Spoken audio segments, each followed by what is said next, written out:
Josué 1 ao 9. Algo que a gente possa tirar para nossas vidas. Lógico que de toda a Bíblia a gente tira muita coisa boa. E a gente separou esse texto dessa noite para a gente trabalhar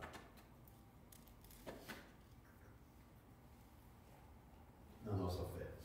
Diz assim: e sucedeu, pois, que depois da morte de Moisés, servo do Senhor, que o Senhor falou a Josué, filho de Num, servo de Moisés, dizendo: Moisés, meu servo é morto.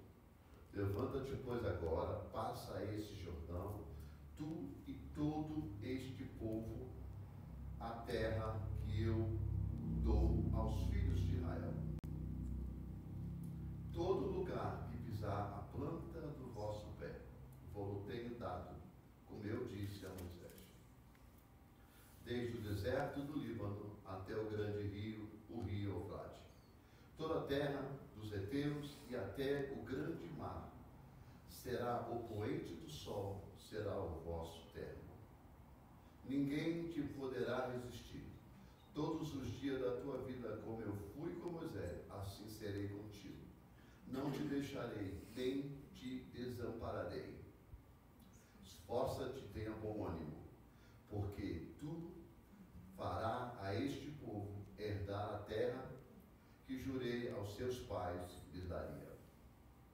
Então somente esforça, pois tem muito bom ânimo, para teres o cuidado de fazer conforme toda a lei que o meu servo Moisés te ordenou. Dela não te desvie nem para a direita e nem para a esquerda, para que prudentemente te conduzas aonde quer que andares. Não se aparte da tua boca o livro desta lei. Antes medita nele de dia e de noite, para que tenhas cuidado de fazer conforme todo quanto nele está escrito. Porque então farás prosperar o teu caminho e será bem sucedido. Não te mandei eu, esforça-te e tenha bom ânimo. Não temas nem espante, porque o Senhor teu Deus é contigo, por onde quer que andares. Diz assim a palavra do Senhor. Nós sabemos muito bem que desde o capítulo 1 ao versículo 1 em diante, a gente vê Deus trabalhando na vida de Josué. Já que ele foi com Moisés ao longo do tempo, e Moisés era chegada a época que Moisés tinha que deixar o povo pela vontade de Deus, Deus prepara Josué. Fica aqui o primeiro ensino para nós. A obra de Deus, ela não depende de homem, ela depende de Deus. Deus usa o homem, usa o ser humano. Se o ser humano não quiser fazer a obra de Deus, não se preocupe que outros farão. Não existe somente uma pessoa na terra para que Deus possa usar, né? Para poder fazer a sua obra. Lógico que não. Se ele tem um propósito para cumprir numa cidade, numa igreja, numa vida, numa família, numa nação, ele vai cumprir, seja com a gente aceitando, seja a gente não aceitando.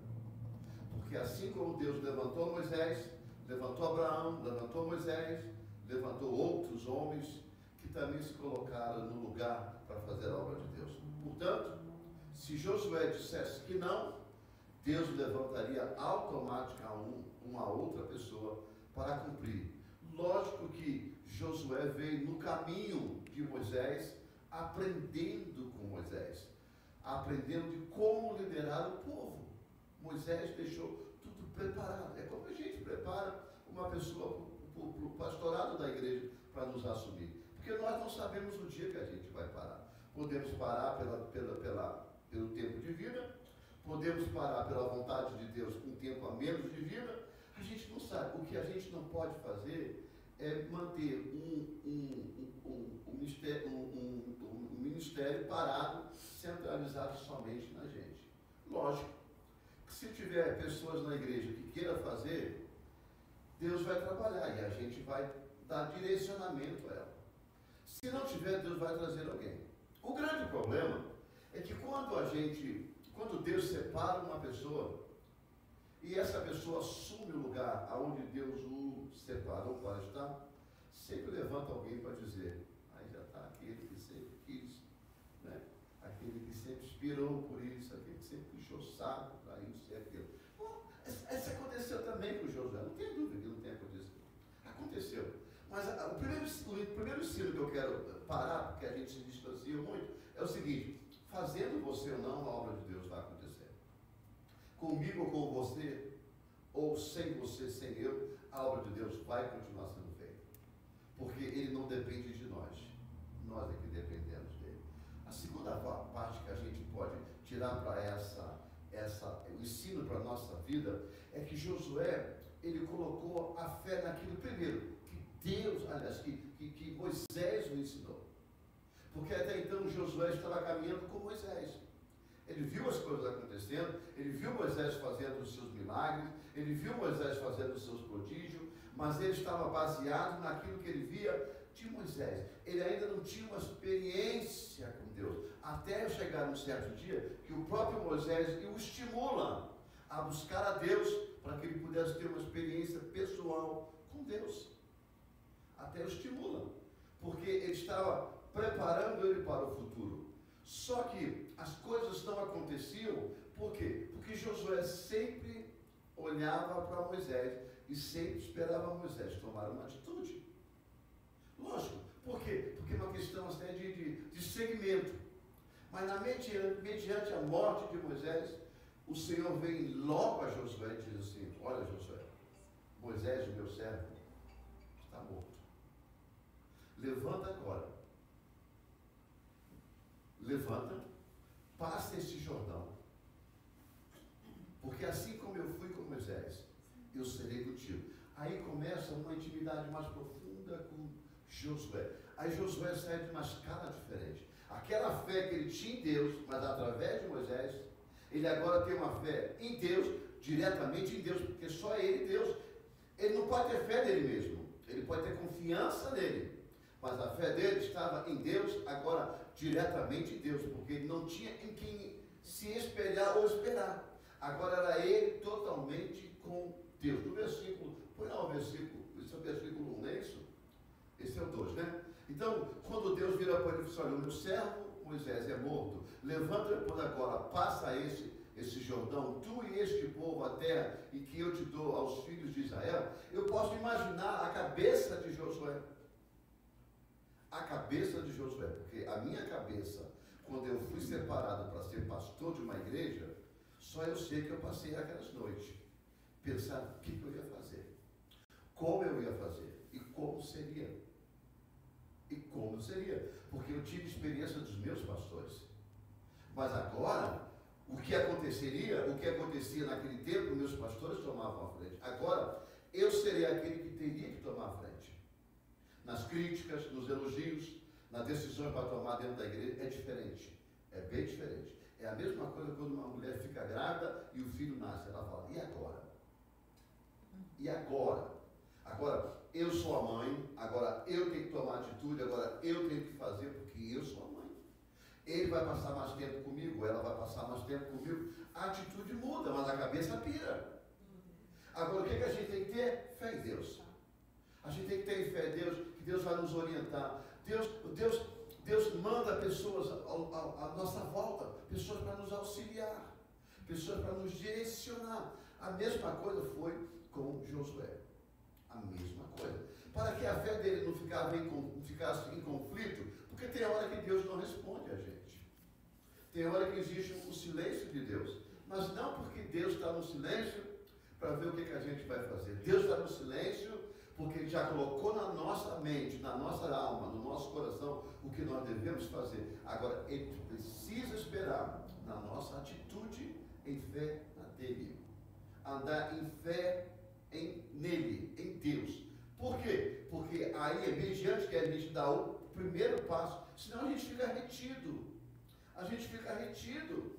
Mediante que a gente dá o primeiro passo, Deus começa a colocar sobre a nossa cabeça as orientações do que nós devemos fazer. E é justamente isso que a gente pode concluir na vida de Josué. No versículo de número 3, ele diz assim: olha,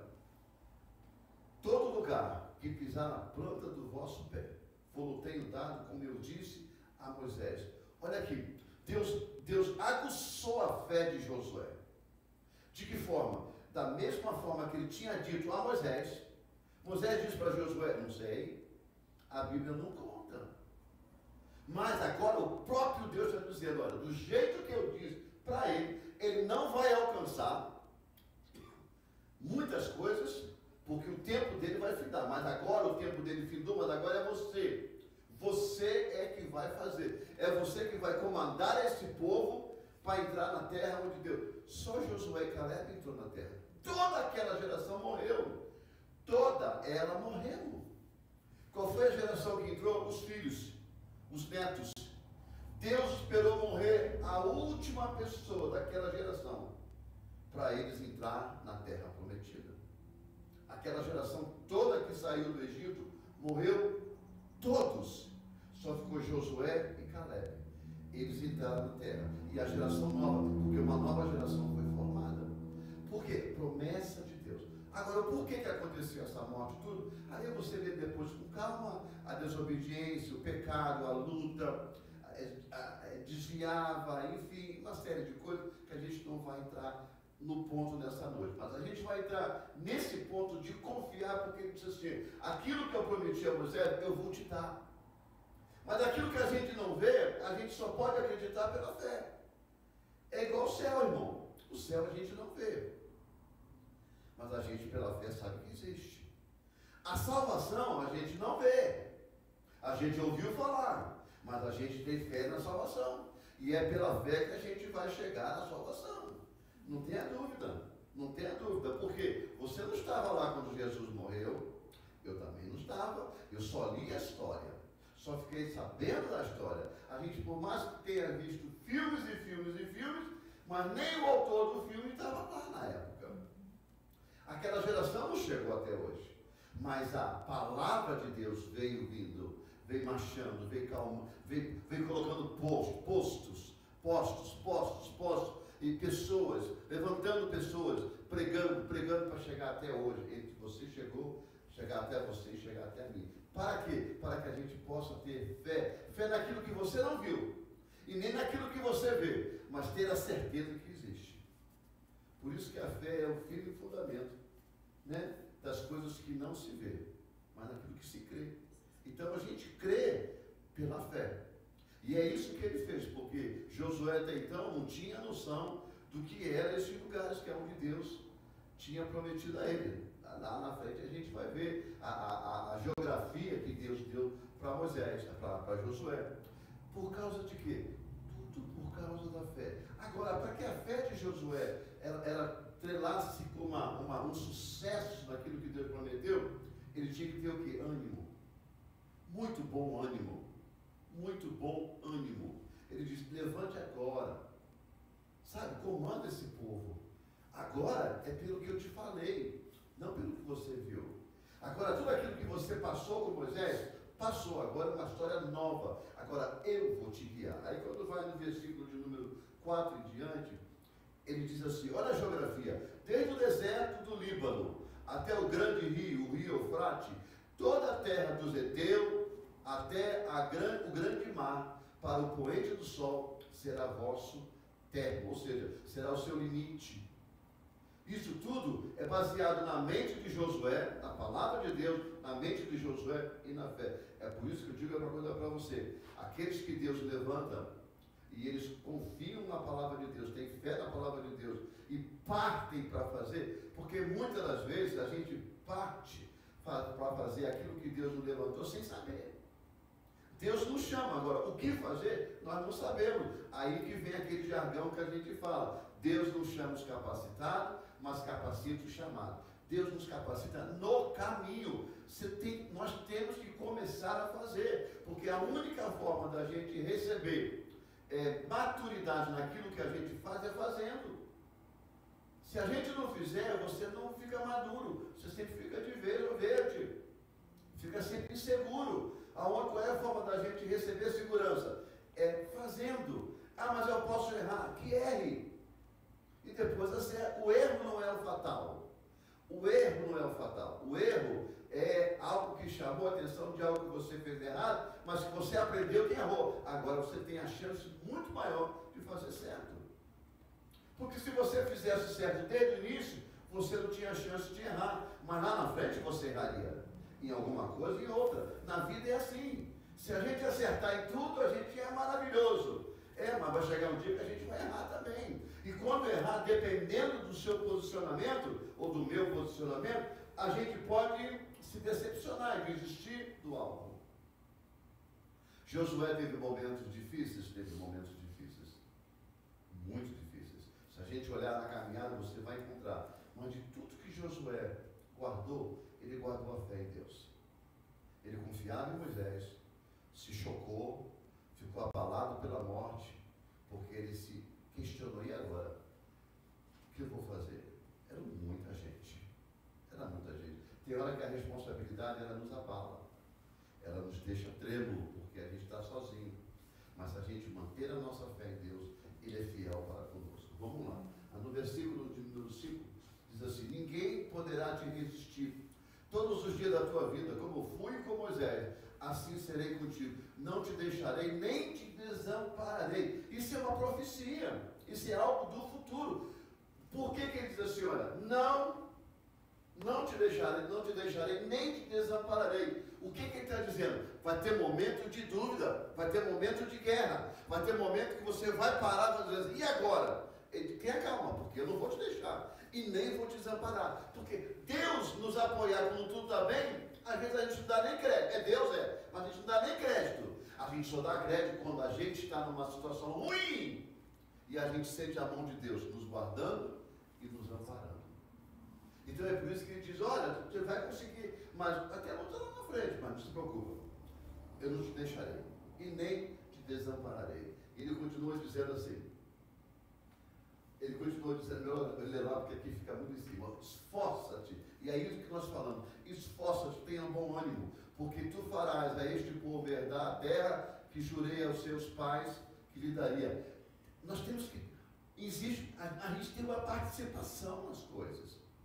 Porque não dá para você chegar e sentar só na palavra de Deus e esperar a palavra de Deus. A gente tem que sair ao encontro daquilo que a gente procura.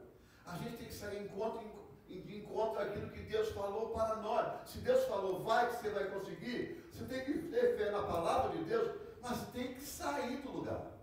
Tem que interagir com Deus.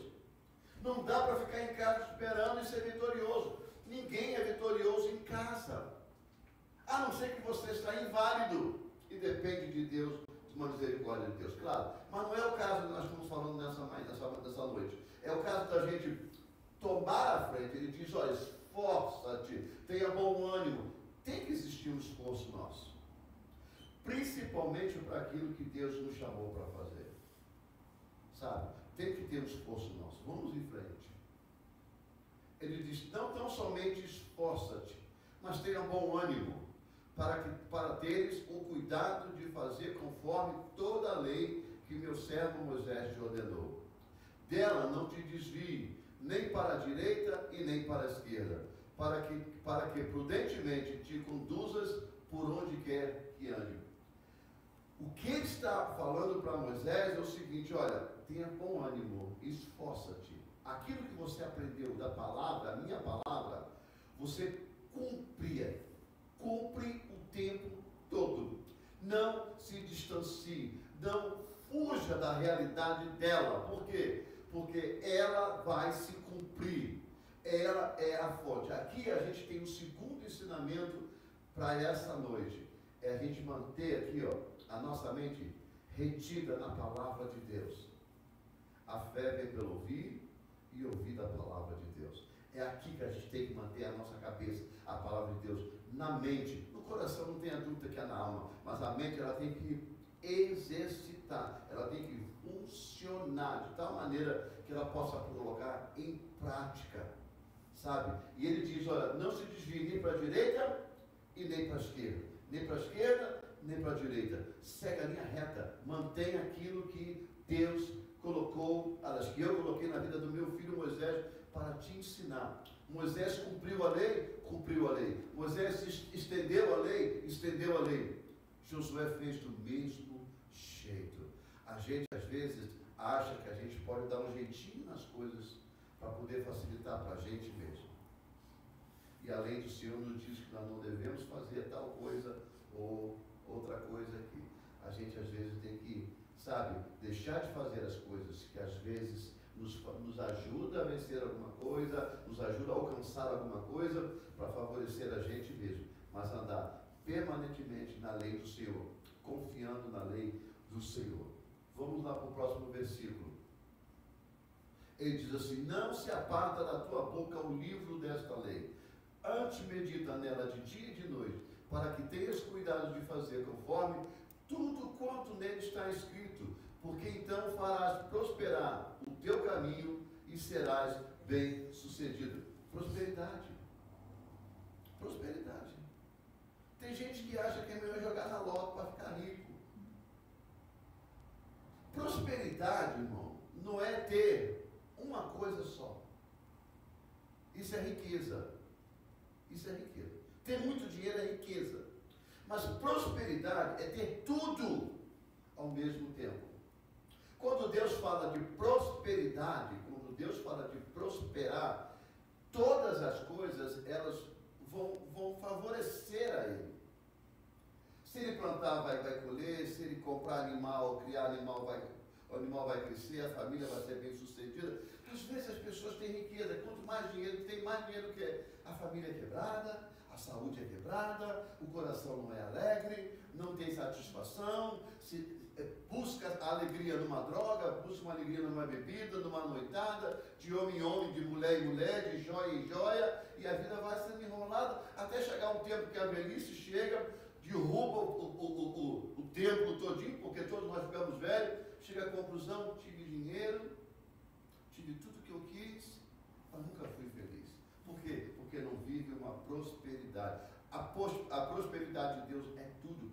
Não é riqueza só de dinheiro. É tudo. É ter uma família abençoada, ter uma casa abençoada, é ter uma comida na geladeira, é ter um trabalho, uma vida que segue. Isso é a prosperidade de Deus. Por quê? Porque Ele gera o suficiente para você viver. Agora, se nós temos uma ambição, nós temos um projeto, um plano, algo para conseguir uma coisa melhor, tudo bem, faça. Mas que aquilo entre na sua vida de uma forma que seja como se fosse a prosperidade de Deus. Não que seja a riqueza. O que nós queremos dizer como riqueza? Foi o que nós pregamos no domingo. O teu coração não pode estar retido ali. Se o teu coração está retido ali está o teu tesouro. E aí Deus não está ali. Então, quando Deus fala de prosperidade, é tudo. Tudo que Josué fez, prosperou. Sabe? Tudo que Josué fez, prosperou. Ele vai em frente. Não te mandei eu? Esforça-te, tenha bom ânimo, não temas, não te espante. Olha quanta coisa vai acontecer na vida desse homem. Não tema, não te espante, porque o Senhor teu Deus é contigo.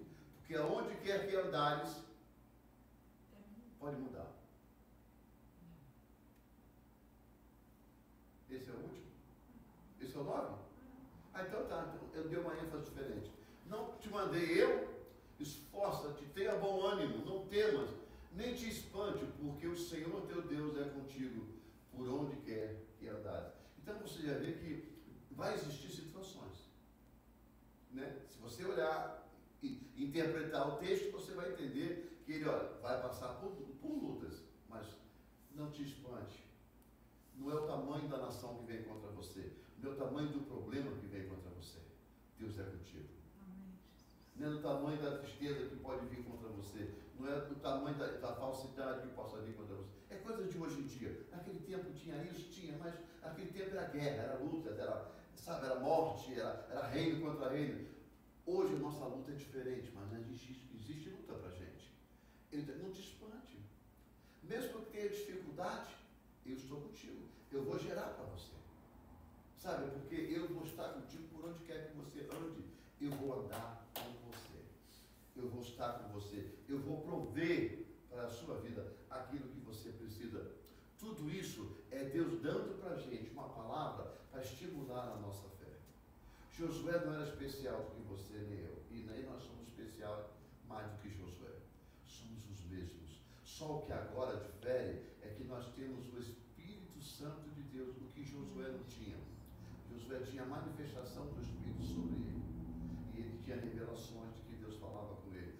Hoje em dia nós temos o Espírito Santo de Deus em nós.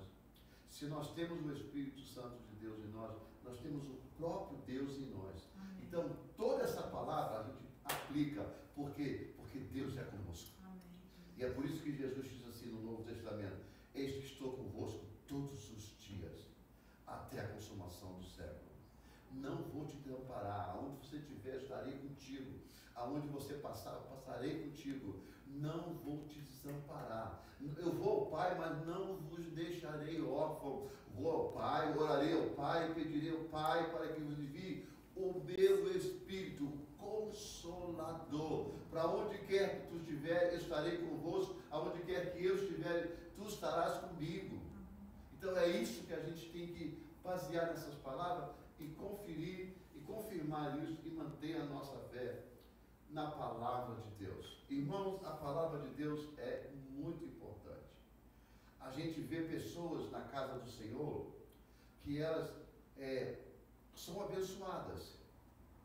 Às vezes a gente sente nelas que parece que elas são abençoadas pelas forças delas, sabe? Pela própria força, pelo próprio conhecimento, pelo próprio... Elas esquecem que o tempo todo a palavra de Deus na casa do Senhor é pregada em prol de lançá-la lá para frente. As orações são feitas em prol delas. Elas pensam que às vezes, muitas pessoas, a gente entende, ou entende-se que ela age desse jeito, que elas vencem por conta própria. Mas, na verdade, a igreja é responsável por esse sucesso. Estou dizendo nós todos, porque nós oramos em prol da igreja. E as bênçãos do Senhor, as prosperidades do Senhor são derramadas sobre a igreja. E aí ela abrange todo mundo, cada um na sua fase, cada um no seu trabalho, cada um na sua caminhada. As bênçãos do Senhor. Mas às vezes tem uns que acham que elas crescem por conta própria. E isso não é verdade. Né? Isso não é verdade. É por nós estarmos no corpo de Cristo é que nós somos alcançados pelas bênçãos do Senhor. Né? As orações chegam até a nossa vida, até mesmo sem a gente saber. Sem a gente imaginar que tem gente orando por nós. E aí, aquilo que a gente está em luta, a gente está em projeto de conseguir, lutando para conseguir, a gente consegue, às vezes pensando que é na nossa força. Mas eu posso garantir para você, não é na sua força. Pode ser no seu desempenho, mas não é o seu desempenho. É a misericórdia de Deus abrangendo as nossas vidas. Tudo isso a gente vê através da fé. Porque a fé, ela vem pelo ouvir e ouvir a palavra do Senhor. Amém? Vamos orar ao Senhor nessa noite. Vamos agradecer a Deus pelas bênçãos que Deus tem derramado, até mesmo pelaquela que a gente não vê. Nós vamos encerrar nosso culto nessa noite. Vamos vir aqui para frente, vamos orar, vamos dar as mãos, vamos terminar a nossa reunião.